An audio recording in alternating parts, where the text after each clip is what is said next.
Bismillahirrahmanirrahim. Assalamualaikum warahmatullahi wabarakatuh. Waalaikumsalam.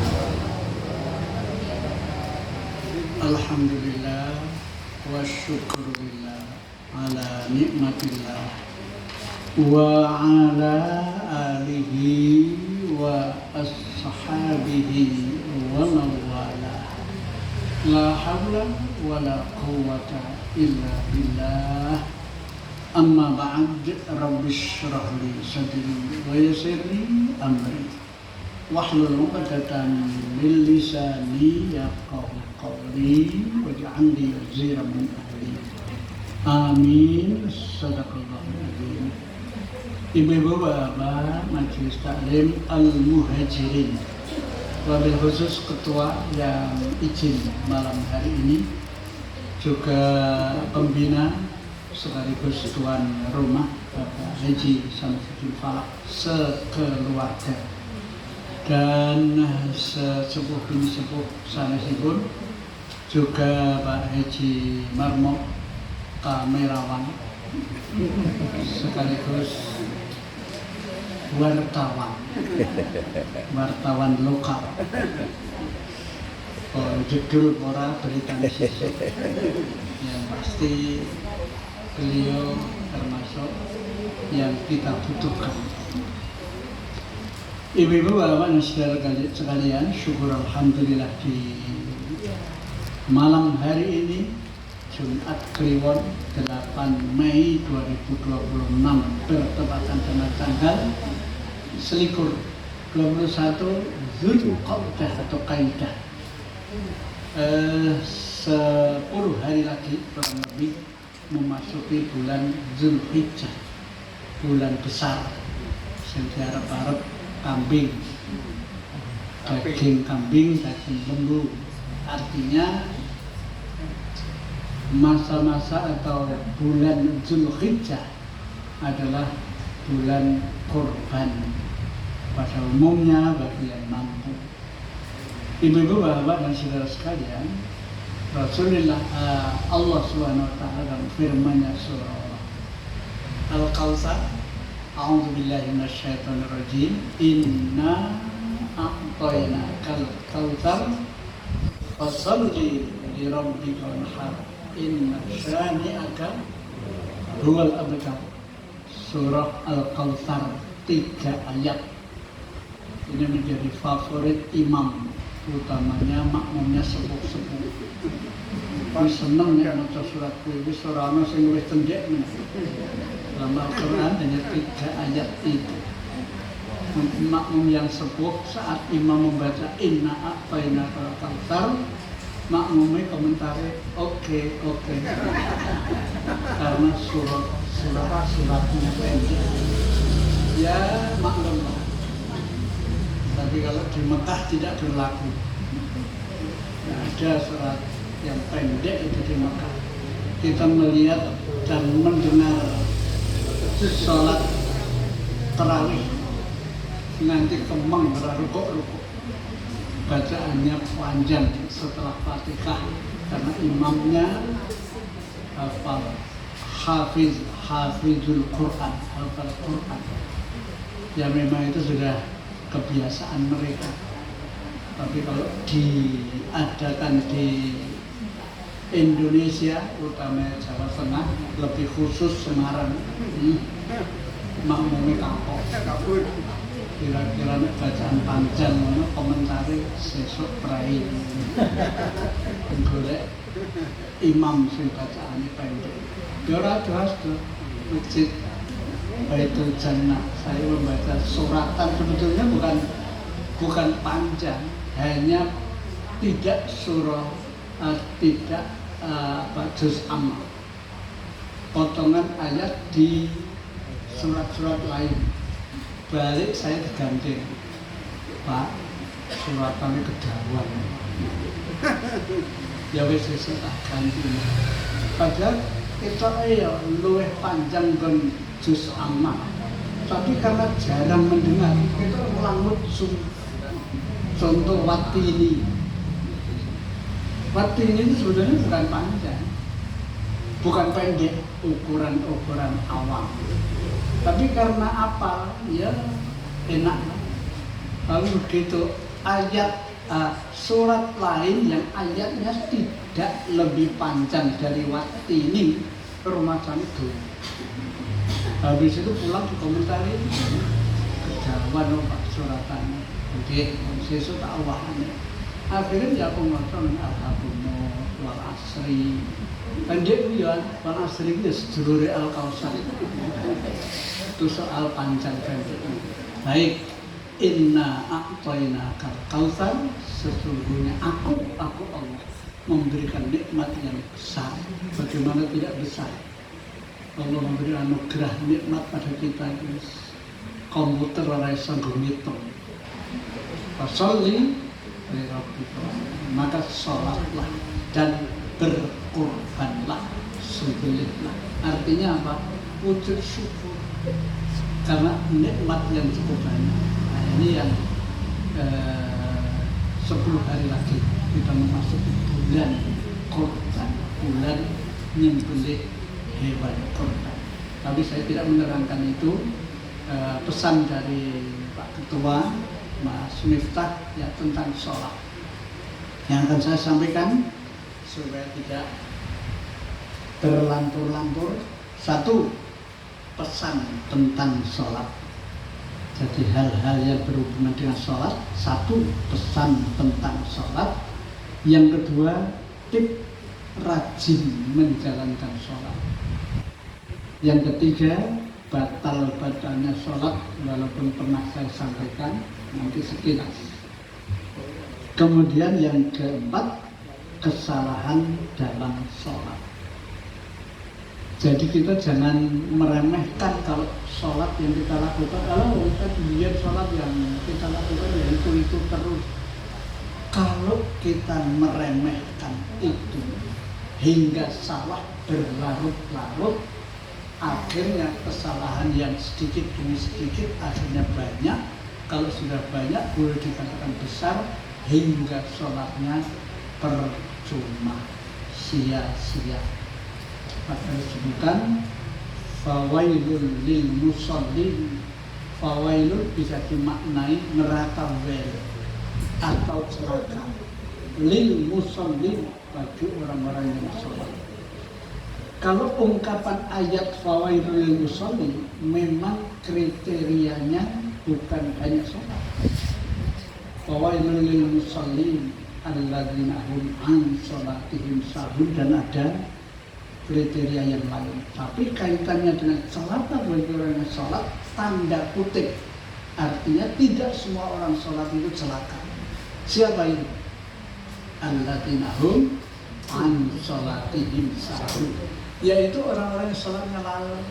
Sholat lalai itu bisa juga karena syarat rukun tidak dipenuhi, kesalahan sedikit demi sedikit berlarut-larut tidak disadari, plus tidak mau mencari tahu, tidak mau belajar, tidak mau mencari tahu, tidak ingin tahu, sehingga repot sok tahu. Kalau mau sholat mulu, tak bikin semua. Nah, itu namanya sok tahu, menteng itu. Itulah yang dikategorikan orang yang celaka walaupun sholat. Maka yang akan saya sampaikan ini mudah-mudahan kita bukan sekedar melalaikan, agar kita tidak celaka, kita kaji, kita pelajari agar sholat kita bermutu, sekaligus sholat yang mengantarkan bahagia kita di dunia akhirat. Kaitannya dengan sholat itu pula yang diteliti pertama kali di akhirat. Kalau sholatnya tertib, syarat rukun dipenuhi, bahkan bahasa lain rajin menjalankan sholat, maka kita akan menjadi orang yang benar-benar disediakan surganya Allah. Amin. Sekaligus juga kaitan yang diteliti pertama kali hingga penelitian itu sukses adanya. Kalau bahasa anak sekolah, kita diteliti soal sholat, lulus. Allahumma amin. Itu. Nah, kita masuki materi yang pertama, pesan-pesan tentang sholat. Pertama, jagalah. 4, 4, 3, 4, 2. Apa itu? Rakaat. 4, 4, 3, 4, 2. Zuhur, asar, maghrib, isya, subuh. Total jenderalnya 17 rakaat. 4 zuhur, 4 asar, 3 maghrib, 4 isya, 2 subuh. 4, 4, 3, 4, 2. Karena apa? Sholat adalah amal yang pertama kali diperiksa atau dihisab. Jangan sampai ditinggalkan. Ini pesan pertama. Kemudian pesan yang kedua adalah jangan berbaring saat azan, nanti jenazahmu berat. Berat ini hubungannya dengan dosa. Jangan berbaring saat azan, nanti jenazahmu berat. Ini hadis Rasul. Artinya apa? Bila ada kumandang azan, benar-benar kita fokus, konsen untuk menjawab azan. Karena kita yang dipanggil. Hayya ala sholat, sopo, ayo sholat, sopo yang bijak. Sesama muslim, muslimah termasuk bijak. Ya kita jawab, la haula wala quwwata illa billah. Hayya ala falah, ayo mencari kebahagiaan. Kita yang bijak. Dan seterusnya. Jangan tidak menjawab, apalagi sambil berbaring mainan HP, seolah-olah gunung tua. Ono azan, lebu kuping tenan, metu kuping kiri. Lewat ibarat ungkapan iklan Basuki ini hewes-hewes, terus hilang berlalu. Itu yang kedua. Yang ketiga, jangan sengaja meninggalkan sholat. Nanti meninggal dalam keadaan haus dan lapar yang sangat. Jadi jumlah dosanya ngeri itu. Orang yang sengaja meninggalkan sholat, maka nanti meninggal dalam keadaan haus dan lapar yang sangat. Orang yang mau meninggal dunia karena semasa hidupnya suka meninggalkan sholat, maka resikonya adalah salah satu diantaranya adalah haus dan lapar. Sebutan haus dan lapar ini rasa baik. Ibarat disediakan air sak tong diberikan kepada orang yang sakaratul maut selama hidup suka meninggalkan sholat, tidak akan sembuh hausnya. Begitu juga rasa lapar yang berlebihan, dalam arti lapar sing ora sak ini, dikasih nasi sak ceting, kasih nasi sak luas kom, sak Indonesia itu dimakan pun tidak akan hilang laparnya. Karena sebutan ora sak ini hanya dampak karena sering meninggalkan sholat pada waktu masih hidup, masih sehat. Alhamdulillah. Ini 3 pesan. Kemudian selanjutnya tip rajin sholat. Ken sergap sholat ki carane piye? Sebelum itu saya beri kesempatan 3 pesan tadi. Jaga 4, 4, 3, 4, 2, jaga sholat. Karena amal yang pertama diperiksa nanti di akhirat adalah sholat. Yang kedua, kaitannya dengan jangan berbaring, jangan tidak menjawab azan, karena jenazahmu akan berat, artinya penuh dosa. Yang ketiga, jangan sengaja meninggalkan sholat, nanti keadaan sakaratul maut akan haus dan lapar sehingga air keluar. Ada pertanyaan? Diharapkan materi ini membuat CPSA, apa itu? Cara belajar siswa aktif. Tapi ini orang aktif ya jadi CB sah bodoh. SA Solaka. Tapi kalau di sini tidak, penjenengan tidak bertanya, tidak usul, pertanda sudah paham. Soalnya diam itu menandakan sudah paham. Ini nomor yang diam orang mudeng ya. Mudah-mudahan sini paham. Jadi, kalau misalnya kita dengar azan tapi di HP itu kita jawab. Sebetulnya azan yang resmi lah. Oh, yang resmi. Azan yang resmi di masjid, di musola, karena kalau ada di HP itu kesannya hanya tanggal waktu masuk saja dan bisa itu dimatikan, karena yang di HP itu kan bukan manusia, punya suara. Ibaratnya kalau pengajian yang saya pernah terkecoh, tak kira telat, wis rebana rame nih orang malah ono ceramah barang loh, ya sing ceramah kok rebana terus delok. Saya belum masuk di masjid itu, ternyata sudah ada ceramah. Setelah saya masuk masjid, ngomong si jitok nyetar HP, ditempelkan karo speaker, ya Allah terus ini kira satu atau benar. Jadi gara-gara suara HP sekaligus dimasukkan ke mic, artinya kalau menurut pada karo permainan dan tidak perlu ditanggapi, termasuk azan. Azan itu masuk waktu, partainya. Ini kalau resmi di masjid, di musola, nah, kan kita akan menuju ke sana. Ya termasuk juga di TV. Sama Jadi dengan di TV HP. itu kan kita tanda. Karena kadang malah ada ceramah yang kaitannya dengan azan. Akhirnya ya azan itu kan ternyata hanya contoh azan. Ya kalau yang resmi ya di masjid, waktunya sudah masuk sekaligus diusahakan kita menuju ke sana. Waktunya di negara-negara lain yang Lebih-lebih kalau yang namanya azan itu kan dekat masjid, artinya kita mendengar itu dari masjid sana, dan seterusnya. Kadang suara azan itu tidak mandek dalam arti waktunya lama. Ini azan, wes menjelang rambung, karena mulai. Begitu mulai menjelang rambung, terus yang lain lagi, waktunya kurang sama. Nah ini kalau dipikir memang suara azan itu sehari semalam tidak berhenti. Artinya apa? Seluruh dunia. Waktunya kan beda, hanya kita tidak mendengar saja. Tapi yang kita masalahkan mendengar di masjid lingkungan kita. Terus kaitannya dengan menjawab dan memperhatikan masjid yang mana. Jawabannya yang pertama kita dengar.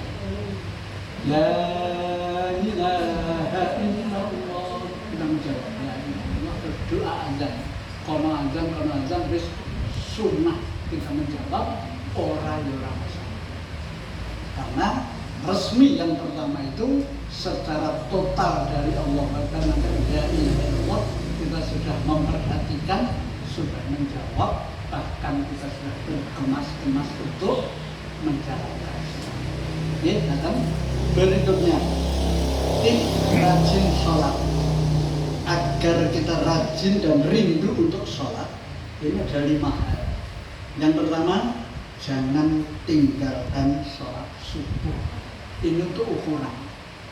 Jadi kalau orang yang sholat subuh paling berat itu dilakukan, tentu saja ukuran itu apalagi zuhur, asar, maghrib, isya, subuh saja dilakukan.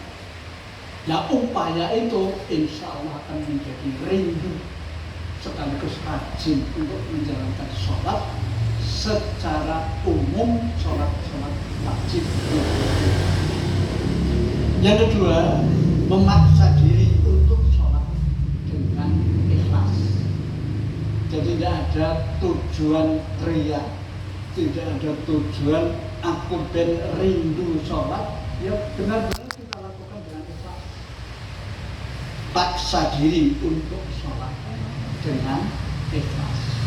Kemudian yang ketiga, biasakan sholat di awal waktu. Kalau Rasul di dalam sabdanya, waktu ditanya oleh sahabat, ya Rasul, ayyul amal ahabbu ilallah, amal nopo yang diremeni Allah. Rasul menjawab, as-sholatu ala waktiha, sholat pada waktunya. Nah, sholat pada waktunya ini ulama menerjemahkan sholat fi awwali waktu, sholat di awal waktu. Kalau bicara sholat pada waktunya, zuhur bisa saja sholat jam 2, bisa saja sholat setengah 3 karena belum asar. Itu pada waktunya, tapi ulama memberikan kekuatan keterangan ini di awal. Jadi segera, kalau bahasa hutang itu segera membayar, itu tanggungan. Sebelum dikhawatirkan nanti malah orang kebayar, artinya tidak sholat karena waktu. Nah itu termasuk fawailun lil musallin alladzina hum an salatihim sahun. Itu di surat Al-Ma'un. Al-Ma'un. Jadi orang-orang yang dianggap membohongi agama. Ara'aital ladzi yukadzibu bid-din fadzalikan ladzi yad'u al-yatim wa yaqulu al miskin. Fawailun lil musallin. Celaka bagi salat alladzina hum an salatihim lalai di dalam salat. Termasuk apa? Yang melulu-lulu waktu. Kecuali ada halangan yang syar'i. Saya pernah sampaikan, seorang dokter adalah mau operasi pasien, dia mau operasi jam 11, mau zuhuran ini. Nah, waya zuhur azan di sana sini belum rampung mau operasi. Jadi jangan ditinggal untuk sholat. Berarti kuncinya kayak ini yang ngomong belum datang. Malah bahaya. Ini urusan nyawa. Selesaikan dulu, walaupun melampaui waktu sholat, karena itu termasuk bahaya untuk pasien sekaligus halangan yang syar'i. Tapi yang WA termasuk telepon, bahkan nonton sinetron itu bukan alasan. Komunik sinetron ngomong tinggal sholat tak pernah ngerti ceritanya.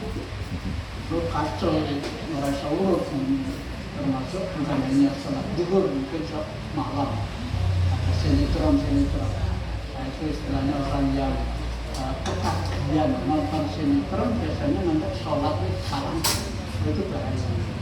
Jadi bahasa lain sebutannya jangan terlalu jakek, jangan terlalu istilahnya seneng kebablasan kaitannya dengan sinetron.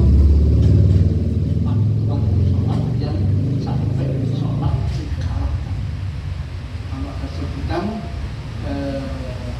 senang oleh sesuatu yang tenang-tenang, jangan keterlaluan. Kalau ada sebutan firman Allah lewat hadis qudsi, hadis yang langsung dari Allah lewat Jibril, tapi tidak tertulis dalam Al-Quran, kekuatannya hadis sama, yaitu ahbib ma syi'ta wa innaka mufarraq. Seneng karo barang, karo sesuatu, karo seseorang, tapi jangan keterlaluan.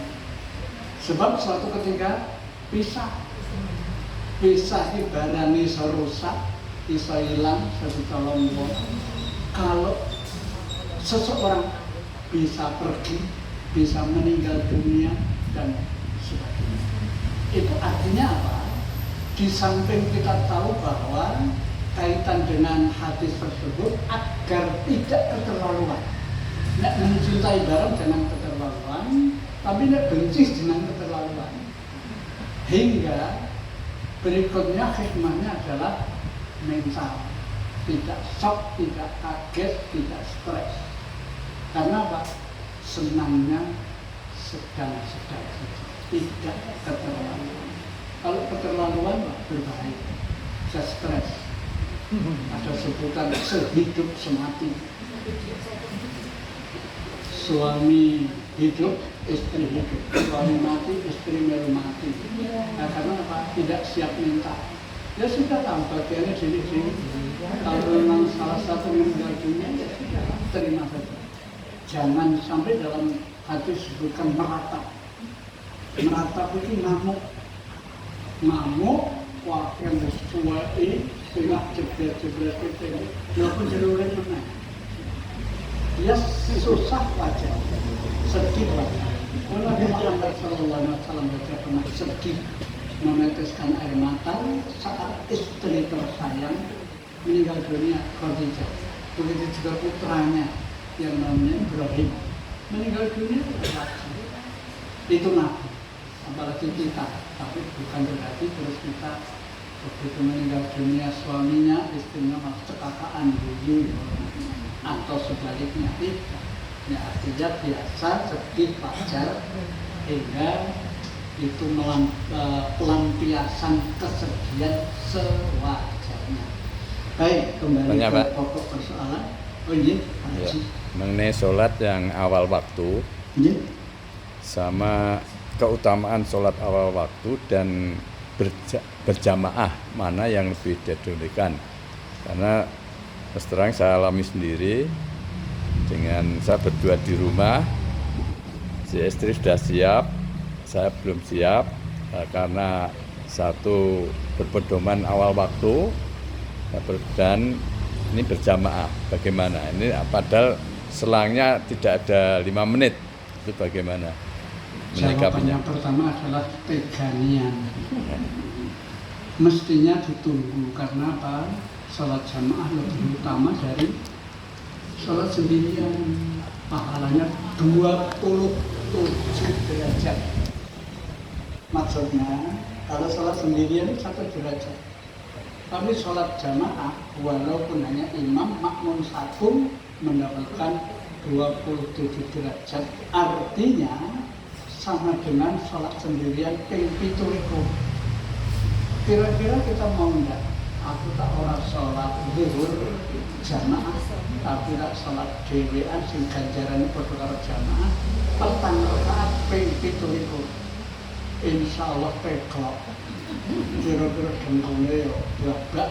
Petang rakaat ping 7. Kalau dewean petang rakaat dhewe ngebut kilat khusus. Lah kok harus patang rakaat ping 7 ya mungkin. Lah kalau ada kesempatan, apalagi nunggu jaraknya tidak ada 5 menit, ya tunggulah. Tunggu, yang perlu ngajak yang lain bila satu keluarga ada yang sholat bareng, pahalanya besar. Itu nunggu 5-10 menit tidak masalah. Jadi dengan kata lain, ya tetap jamaah lebih utama. Kecuali harus mepet waktu, maksud tidak sholat itu turun. Orang lek siap-siap, ya tinggal dulu. Tapi kalau masih ada waktu longgar, ya berjamaah lah, hanya nunggu beberapa. Sebutan di awal waktu itu ada gegeran. Gegeran dalam arti cepat-cepat hingga ninggal jamaah, bukan itu. Sebutan segera ini bukan kemprungsung, segera menjalankan. Wallahu akbar, la ilaha illallah. Bergegas terjun nindak ke orang tua pemberungsung waktu atau waktunya selantak masih longgar. Bahkan ada tuntunan pula mangan wis siap perut kosong walaupun azan wis rampung dahulukan makan. Itu malah diutamakan itu timbangannya sholat lebih baik makan dengan sholat. Itu bukan guyon, memang yang diutamakan makan dulu. Soalnya sholat, tapi pikirannya mangan deh. Bayangannya mangan harus busuk nih. Harapannya selesai urusan dunia baru urusan. Nah, jangankan masalah itu, imam yang bacaannya lama, rokaatnya lama, ada satu yang sholatnya ngebut dalam arti cepat, wajar. Itu yang ditegur oleh Rasul malah yang sholatnya lama sekali, hingga makmum kafiran urusan keduniaan. Ono sing silak neng kamar kecil, ono sing lapar, ono sing urusan gawean iki gawean kuwi, sementara bacaannya lama, rokaatnya nanti do keju. Malah makmum sing batin lawang sikil umat diredek ora rukuk disepraing Apa yang menurut justru kurang baik. Jadi imam itu yang baik adalah yang sedang-sedang saja. Ya, ngaten. Iya, terima kasih. Yang cukup, kita lanjut. Yang pertama, jangan tinggalkan sholat subuh biar kita rindu sholat dan orang gampang tinggal. Yang kedua, paksa diri untuk sholat dengan ikhlas. Yang ketiga, biasakan sholat di awal waktu. Karena Rasul saat ditanya oleh sahabat, amal yang paling disukai oleh Allah ada 3 hal. Salah satu diantaranya sholat pada waktunya. Kemudian yang keempat, kalau bolong satu, ketika bolong itu bisa juga karena lupa, tertidur, yang namanya tidak sengaja. Jangan tinggalkan semua, karena itu hubungan hidayah. Jadi ya memang ada hitungan qadha, tapi itu kan beda.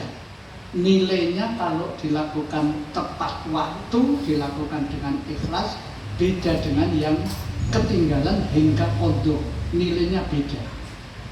Nah kalau memang harus qadha, lakukan qadha, tetapi jangan terulang lagi. Jangan sampai meninggalkan semuanya. Wes zuhur kebablasan turu malah di 12 kisisan tekan maghrib. Orang zuhur dan orang asar, dan ya itu namanya negatisasi. Yang kelima, jaga 5 waktu dalam 2 minggu saja. Setelah itu insya Allah akan terbiasa dan tidak ingin meninggalkan sholat. Saya ambil diri saya, tidak ada niat apa-apa. Saya itu kan di Sabta Marga sana ada masjid yang saya diminta untuk mengimami. Jadi zuhur, asar, maghrib, isya, subuh saat saya di rumah itu pasti saya menjadi imam karena suara azan banter. Saya merasa kewajiban untuk datang mengimami. Ini sudah tidak pernah absen. Begitu kumandang azan, gage-gage walaupun saya tertidur. Jadi koyo-koyo digugah.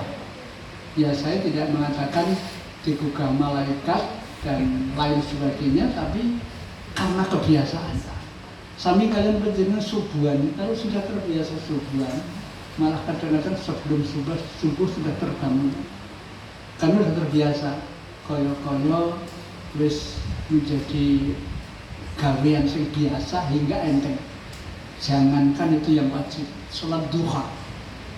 Kalau jenengan sudah terbiasa, jam 6:30 atau jam 7 pagi, penjenengan sudah siap sholat duha, sudah terbiasa.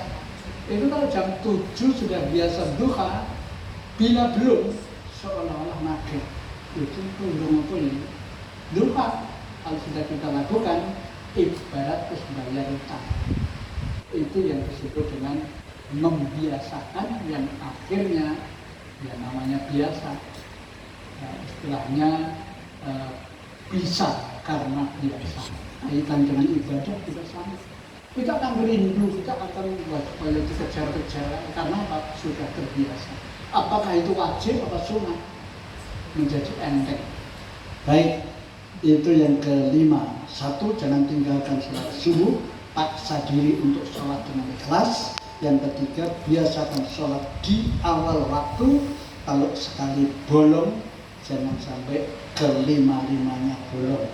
Itu juga yang kelima adalah waktu sholat, usahakan 2 minggu saja, nanti akan terbiasa. Ada pertanyaan? Tidak ada? Kalau tidak ada, kita lanjut. Berikutnya kaitan dengan batal-batalnya sholat. Batal itu ya harus batal, harus mengulang. Apa yang menjadi batalnya sholat? Yang pertama adalah tidak mengerjakan syarat rukun sholat. Syarat rukun sholat, syarat sahnya sholat. 1, suci dari hadas kecil, hadas besar yang keluar dari perut, yang rutin itu namanya hadas kecil. Bukan kok kecil itu keluarnya cilik-cilik. sebelum subuh rutin. Apa itu kencing? Berak itu rutin. Nah itu kalau keluar namanya hadas, wujudnya namanya najis. Itu harus dibersihkan yang disebut dengan istinja. Karena ada yang tidak wujud, angin, badai apa-apa. Tapi tidak harus dibasuh. Lalu jenenge angin. Ada basuh hilang. Ibu-ibu, bapak dan saudara sekalian, syarat yang kedua menghadap kiblat, syarat sahnya sholat. Kok Ramadan mulu rasa. Syarat ketiga nutup aurat. Sholat kok putri nyincing rukuwe, ketok mata kaki, bahkan rambut kelihatan. Itu aurat. Kalau pria jelek itu, tapi jarang lah. Yang ketiga, yang keempat masuk waktu. Ora iso sholat duha jam 09.00 wektune longgar, aku tak sholat zuhur lah. Sisan nyicil. Kami dina iki engko aku arep prai ora sholat soalnya wis tak tindakke zuhur, rampung zuhur asar sisa. Asar maghrib jam 09.00 esuk. Tapi jenengane nekat ora sesuai dengan waktu. Innas sholata kanat alal mu'minina kitaban mawquta. Sesungguhnya sholat bagi orang yang beriman sudah ditentukan waktunya. Zuhur, asar, maghrib, isya, subuh. Biasanya ditulis dengan timer on TV jam ini tulisannya sesungguhnya sholat bagi orang mukmin sudah ditentukan waktunya. Zuhur, asar, maghrib, isya, subuh dan seterusnya. Itu kaitan dengan jam. Tapi kalau ukuran matahari itu jelas. Matahari mulai terbit, sebelum terbit subuh. Ya kalau bicara matahari. Tapi kalau sholat kok jarak 5 menit matahari jedul, aku jenenge kerinan ya. Tinggal iso keliru loh niatnya. Soalnya pada subuh kira matahari kerinan. Mata ini lillahi ta'ala, tapi keliru niatnya gara-gara ditangi kerinan. Sebelum matahari terbit subuh berdasarkan matahari. Tapi zuhur matahari sampai ini diselingi duha, tapi yang kita bicarakan yang wajib. Matahari persis di tengah-tengah. Hingga kalau kita berdiri tidak ada bayangan. Karena tertelan sesuai dengan bayangan yang lurus ini. Bukan diri kita, mungkin tongkat kita dirikan dengan lurus, ternyata tidak ada bayangannya karena persis matahari jalan. Ini belum masuk waktu zuhur. Tapi begitu matahari tergelincir hanya beberapa senti, ya hitung sajalah mungkin 5-10 menit, itu sudah ada bayangan. Mungkin bayangannya setengah meter atau berapa, itu sudah masuk waktu zuhur. Sampai kapan zuhur itu? Kalau berdasarkan matahari, panjang bayangan itu sama. Saya berdiri, tinggi saya 1,6, 1,6 meter, berdiri tegak. Setelah itu saya ngukur bayangan matahari sudah posisi sana. Begitu pakai meteran persis bayangan saya itu sepanjang tinggi saya, berarti waktu zuhur habis. Selebihnya masuk waktu asar. Karena makin lama matahari makin ke sana, bayangan makin panjang. Itu asar. Sampai kapan itu matahari terbenam? Asarnya habis. Jadi sholat asar jam 5:04. Ujung memang masih waktu asar. Tapi kan kembali kaitan amal yang disukai Allah. Kalau memang mungkin tertidur, orang tidur kan tidak ada kewajiban. Tidak ada yang membangunkan karena capek dan seterusnya. Nah itu masih ada waktu segera.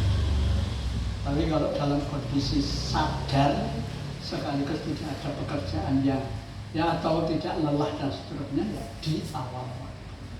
Begitu juga matahari terbenam, masuklah waktu maghrib. Nah, awan merah karena sinar matahari yang sudah mulai terbenam. Masuk maghrib, sampai sinar matahari yang merah itu hilang. Habis maghrib, masuklah waktu isya. Ulama mengatakan ada yang sampai jam 12 malam, ada yang sampai fajar, atau sampai jam 3 pagi atau setengah 4. Ya itu silakan saja. Kalau saya menggunakan sampai menjelang fajar, walaupun saya selalu di awal waktu. Baik, ini yang pertama, suci dari hadas kecil, hadas besar, kencing atau pup. Yang suci dari itu dengan cara wudhu, menghadap kiblat, pasti menutup aurat. Yang keempat, masuk waktu. Yang kelima adalah suci dari najis, mana darah, bangkai. Apanya yang suci, yang bersih? Pakaiannya, tempatnya, badan. Darah itu najis. Pak, bagaimana kalau ketiban telek cecak? Telek cecak itu kotoran yang kecil, dimaafkan. Tapi pas sholat ini kemasannya anten klub rada gede, ibu yang ditok. Ya, namanya manusia cukup manusiawi. Kok iki kaya ora biasane? Dimek. Setelah dimek didelok. Delok ya. Bagian bu datang mau jangan. Tiba tekan. Kodene ra karo-karo. Ayo sudah itu najis. Najis gede. Musak ini. Namanya kotoran itu kalau hewan ya sesuai dengan besar kecilnya binatang. Pakai dengan cetak itu. Pertama teknik ciri termasuk kena nyamuk, darah nyamuk, darah kita sendiri. Ya bisa gede-gede weteng nyamuk itu ya tetap dimaafkan, tidak masalah.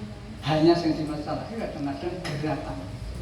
Gerakan itu jangan sampai lebih dari 3 kali. Jadi pas sholat, bila yang nyamuk mak pelenti yang jadi baru rasa gatel. Yang ukur apa? Itu sudah batal. Gerakan 3 kali lebih itu membatalkan sholat. Kecuali gerakan berulang-ulang hanya jari-jari. Hanya jari-jari, tidak masalah. Tapi kalau gerak-gerakan,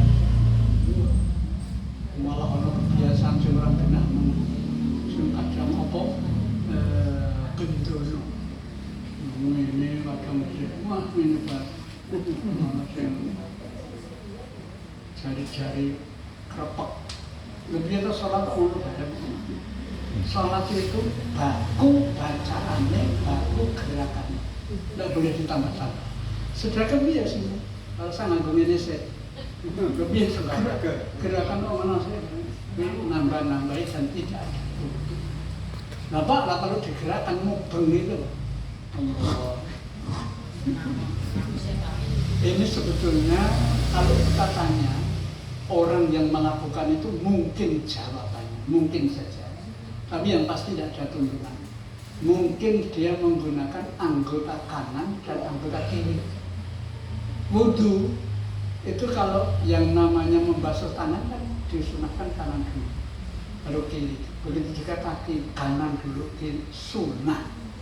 Begitu juga sedekap bagi orang yang muter tangannya. Tangannya kanan didisik, plek. Karena nggone kan kanan nang dhuwur. Kita itu yang mubeng ini. Padahal ini hanya muter 1 kali saja. Hanya 2 kali ya semalah. Itu meneh kita cilik. Jadi kalau orang yang muter tadi mungkin alasannya tangan kanan dijatuhkan dulu karena kanan itu posisinya di atas, maka itu jarang. Bagi orang yang memutar itu, tapi kalau kita ya nggak usah langsung. Berikutnya adalah terkena najis yang tidak dimaafkan. Ya gimana? Kotor api gede, termasuk juga sajadah kena air kencing, anak-anak yang ngompol di situ. Dibagi dua, najis yang ainiyah, yang bisa dilihat, telus. Kalau kotoran ketok, tadi kita telus ya ketok, itu ainiyah, bisa dilihat. Tapi ada najis yang kedua, hukmiyah, secara hukum. Ya kalau secara hukum, mau telus, tapi saya ini garing. Alias secara ketok, itu secara hukum najis. Maka dibagi dua, ainiyah karena kelihatan, yang kedua hukmiyah karena tidak kelihatan. Kedua-duanya najis. Itu kalau untuk sholat tidak sah, bahkan batal sholatnya. Begitu juga terbukanya aurat. Amin gede, sholatnya harus rambi, kemitir lah, sarungnya munggah, kayak rok, bengking ya bisa saja kalau anginnya bisa. Bagi putri lebih riskan lagi, kebuka sedikit mana wis aurat. Tapi kalau segera ditutup, itu kan alami, tidak ada unsur sengaja, ya tidak masalah. Tapi kalau kemitir muda malah komentar segera itu terus diwat-wat ke angin, nah ini kan usaha ditutup, karena menutup aurat itu termasuk syarat sahnya sholat. Itu juga berkata-kata walau satu huruf, ngilik kita cilik, itu sudah batal itu. Jangankan ngilik ke kaitannya sholat Jumatan, itu ada anak yang ramai, itu jangan sampai ngilik walaupun dengan ungkapan itu yang mengatakan itu sudah batal Jumatan. Nengkelah mesti kandhane wis bar khutbah. Nang masjid guyon-guyon tapi bar Jumat bar khutbah. Kalau masih khutbah itu apabila khatib sedang berkhutbah jangan bicara. Karena bicara waktu khatib berkhutbah sia-sia Jumatannya. Lah bicara tidak harus ngobrol, walau hanya melarang anak kecil guyon. Kata-kata itu sudah termasuk memberi pemahaman batal Jumatan. Hati-hati, ini banyak yang tidak tahu. Kadang-kadang malah diuyak-uyak kono kene rame. Lah sing dewasa iki malah inginane saat corona menurut malah petugas sing bagi apa namanya masker. Iya, termasuk masker, juga sanitizer. Itu malah orang-orang yang penting di masjid, termasuk ketua takmir yang saya lihat ada beberapa orang yang membagi. Ya Jumatannya piye? Wis rampung akhir sholat orang ini masuk. Padahal khutbah itu termasuk bagian dari menduduki 2 rakaat sholat zuhur. Dengan kata lain, sholat Jumat sama dengan sholat zuhur. Tapi karena Jumat ada khutbahnya, maka khutbah itu gantinya 2 rakaat. Nah saat gantinya 2 rakaat itu ya mosok mangko ngomong, mangko ngobrol, bagi sanitizer termasuk apa masker. Nah ini rusak gitu. Orang kalau ngantuk kan alami. Itu tidak sengaja. Tapi ini dibatasi itu ruang ya. Akhirnya ya bukan sia-sia tapi sayang kalau tidak dilakukan dengan tertib, bahkan saat mesti mendengarkan khutbah Jumat malah turu, bukan ngantuk turu lah, kan angin kan saya malah harap Jumatan mangan saat dulu adus wangler tuh. Saya pernah seperti itu. Khutbah rampung, orang ngerti begitu kanan kiri jawil komat gentayangan gak kering gini. Mau disilo mulai khutbah ngantuk nanti khutbah rampung lah dandakan rakan-rakan. Nah, itu salah-salah diri. Mestinya diharap jangan sampai ngantuk. Supaya orang ngantuk di penteleng orang imam. Dia cara ngantuk penteleng. Aneh. Baik, berikutnya adalah makan minum pada waktu sholat. Makan minum. Piye. Makan minum pada waktu sholat itu sisa makanan. Maka wudhu itu diharapkan supaya bersih, kumur yang bersih, naik perlu sifatan bersih, hingga tidak ada sisa makanan di sela-sela gigi. Nek ono sisa makanan di sela-sela gigi pada waktu sholat, kemudian sisa itu keluar, akhirnya kolum tertelan. Nah, itu namanya makan di waktu sholat. Begitu juga rasa, ono manis, ono asin, kecut, nano tertelan pada waktu sholat. Minum pada waktu sholat namanya batal sholat. Ini sering terjadi pada waktu takjil, buka di masjid. Saya sering menyaksikan, tapi bagi saya yang penting ngombe aqua, air putih, air. Kalau dinenggo, harus snack, makan, beda, wis sholat. Tapi tidak sedikit yang buka bersama kan, sudah muncul. Mana sing lemper, arem-arem, mana sing nasi, minum yang manis, baru memandang azan. Kan cepat. Jaraknya antara buka bersama belum rampung ke wis koma. Lah sing do buka bersama ya langsung gabung bae. Wis iki ora mungkin mulutnya bersih dari rasa, bersih dari sisa makanan, selama mesti sih ono. Walaupun saya menyampaikan masalah ini saat ceramah buka bersama, orang itu meradu gatek. Orang gatek ini ya saya ini kan ceramah kalau do ngusungi makanan malah do ndeloki. Ngusungi nasi, ngusungi buka, termasuk aku yang melu delok sisa. Ini kan kaitannya dengan kurang khusyuk, kurang konsen, gara-gara menjelang buka. Ya akhirnya cepat-cepat ditutup kan ya, panitia ini komentar pun badai buka lah. Ya wis, enggak kita donga buka, wah langsung, malah langsung percuma pada ceramah. Nah, ternyata tidak dilakukan. Yang saya sampaikan antara lain menjelang sholat mulut bersih, kumur air putih bersih, nanti orang rasane, orang sisa makanan yang dimakan saat berbuka tadi.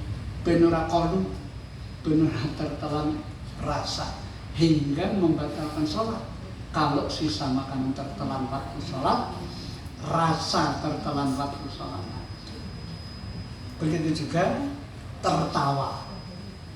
Pak lalu senyum, itu senyum kalau tertawa. Tertawa untuk suaranya, kiki. Tertawa mbuh sing ditawa kenapa? Juga membelakangi kiblat. Membelakangi kiblat ini, ya jenenge ora ada kiblat.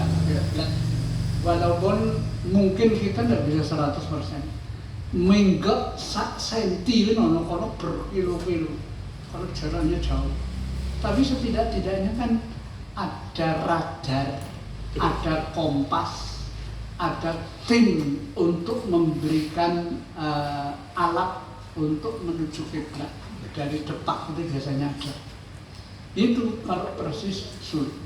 Nah, di tempat saya ini rada teleneh itu menghadapnya tidak ke kiblat, karena pernah mendatang ada seseorang yang ngeyel. Jadi pernah di masjid itu mendatangkan tim dari depan untuk memberikan garis yang persis ke kiblat. Ternyata seseorang ini mengatakan saat itu setuju, tapi jam 12 bengi, itu pada waktu pagi, jam 12 bengi ngajak remaja kon ngowahi lakban diluruskan. Ada mau soto miring, diluruskan. Terus dilurus sapa ki sing mulai lakban. Terus para remaja atas perintah ini, ya ini orang yang penting di pengurusan itu, akhirnya menjadi masalah. Artinya orang-orang yang menggunakan menghadap kiblat yang sesungguhnya mau sholat mohon. Nah mau ada juga imam komentar, monggo sing salate lurus madhep kula sebelah ngarep, sing burine badhe rada miring monggo. Wah iki dadi masalah meneh. Iki ora zaman pengajian, salat malah berpikir penterlen sesama muslim. Terus ada lagi di Masjid Gombel, itu orang-orang yang kenal saya komentar, "Pak Sore, jenengan pas ngimami masjid sing madhep ngidul." Kalau jenengan pirsa lah, ini kan masjid jenengan kan salat itu termasuk ngidul. Mestinya ke sini lah, karena di garis ini kayak ke selatan daya, selatan rada ngulon sithik, ya terserah mereka menganggap itu. Tapi saya sholatnya memang tak usahake, gak miring. Jamaah terserah. Tapi jamaah ya otomatis manut garis. Karena nek dimasalahke ini rame meneh. Lah yang menjadi masalah berikutnya di jamaah entek. Zuhur ya wong loro. Asar wong telu, kadang aku sing azan sing ngomati, sing imami, kalau sing tak ini tak cilik-cilik loro satu. Ayo salah. Ya wis lah, resiko. Sampai banyak orang yang mutu pindah masjid ini. Itu masjid saya sampai sekarang ini. Saya yang benar-benar ya wis lah, luas lah. Masuk sholat. Tapi kalau saya sebagai imam berusaha karena membatalkan sholat. Baik, yang terakhir kaitan dengan batal-batalnya sholat adalah mendahului imam. Ya memang gerakannya kan itu saja. Takbir, rukuk, iktidal, sujud. Tapi bagi makmum sing ngeyelisasi, duwe penyakit ngeyel, kadang-kadang ya orang kira rambut suratan kan harus rukuk di sini. Kalau kena iktidal yang di sini, sujud di sini. 2 kali di sini wis batal. Bahkan digambarkan di akhirat kelak nanti dikumpulkan kepada masa manusia pada umumnya kepalanya diganti kepala keledai, kepala jalan yang cilik. Padahal sholat ya, karena apa? Waktu di dunia saat sholat sering mendahului imam. Ngeri aja. Bukan mesti kita akhiri. Ya, terus saja. Karena nggak bisa pulang, teruskan, tambah. Hanya Lagi Pak Sugeng. kalau kita membatalkan sholat dengan adanya panggilan handphone itu utamanya yang gimana Pak? Kalau Kita ada sholat, ada panggilan handphone. HP. HP panggilan handphone. Kemudian kita ada sholat sendirian, terus ada panggilan handphone. Kita mengutamakan yang mana? fadilah HP. Panggilan. Oh, panggilan. Kring dari kita sholat. Kita membatalkan itu utamanya yang bagaimana Pak? Saya ingin bahar Allah karo HP utama ndi ya Allah lah yang diutamakan. Jadi bahasanya kalau pas sholat ya nek perlu HP dipateni sih. Iya. Jangankan panggilan, mun mak kring ngono wis keganggu. Kring wis kejanjapan ku pamane kuwi ora diambil, ora dibatalke atau tetap kering nanti ban. Pun jadi dipeliri kanan kiri. Enggak, kalau kita sendirian Pak. Oh, dia tetap sama. Sendirian juga diutamakan sholat. Nah untuk itu agar sholat kita khusyuk, salah satu diantaranya selesaikan urusan dunia, termasuk HP, pateni pites, tes. Setelah itu kita sholat hingga bisa konsen, fokus. Karena sholat itu memang sulit untuk fokus. Jangankan umum, yang bicara ini tidak bisa. Saya pernah matur penjenengan, maghrib sampai isya Jumat ini saya ngisi pengajian di sini. Arab sholat, jaga buka HP, saya pernah matur penjenengan. Dadi HP sing tak buka iki pesen ibune tokokno sego goreng. Njar. Iki ana nggon catatan pikiran. Padahal aku kan salat dadi imam. Tak khusuk ke saat rukuk. Begitu subhana rabbiyal azim ping 3 mandek grek mati. Sego goreng campur iso bubatan. Wes tak lalek gimana? Sami Allah wa hamd.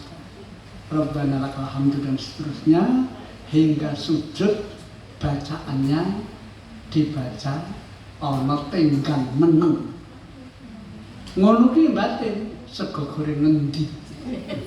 Kan sego goreng lengganane pirang-pirang kon. Nah ya wis ganggu to. Apa meneh? Iki kayak buka HP terkesan WA sing masuk ke pikiran. Apa meneh saat-saat sholat HP muni. Nah iki tetap utamakan sholat. Agar HP tidak muni sebelumnya dipersiapkan. Bu-ibu, bapak-bapak di rumah punya gawean apa? Jemur. Kok mendung, diperkirakan nanti pas sholat kok gerimis. Ya sudah dintasi sih. Kompor numpang ke opo menget apa dan sebagainya. Ini harus sholat dikhawatirkan konek gosong, gobong. Nah sudah dimatikan dulu.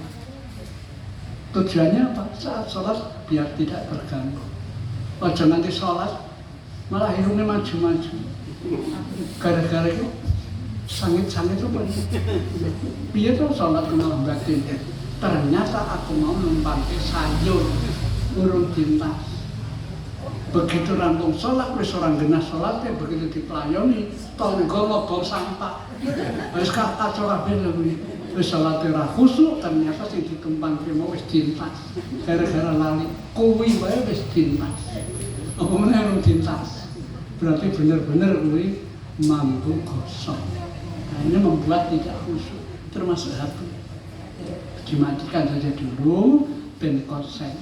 Kalau memang HP juga dijawab, ya sebetulnya memang dijawab artinya kering, dibuka atau dilihat, kan itu sebenarnya tidak membatalkan. Tapi jangan sampai banyak gerak. Ini sudah termasuk mengganggu konsen. Bagaimana mau khusyuk? Hingga kembali kepada pertanyaan, utamakan Allah, utamakan sholat. Ya, Nathan? Ibu-ibu, bapak, dan saudara sekalian, durasi waktu habis. Kaitan yang saya sampaikan, satu pesan-pesan tentang sholat, kemudian tip agar rajin sholat, yang ketiga batal-batalnya sholat, kemudian kesalahan dalam sholat, insya Allah lain kali. Karena kesalahan dalam sholat ini ada 6 hal yang saya catat berdasarkan hadis Rasul. Ada 6 macam.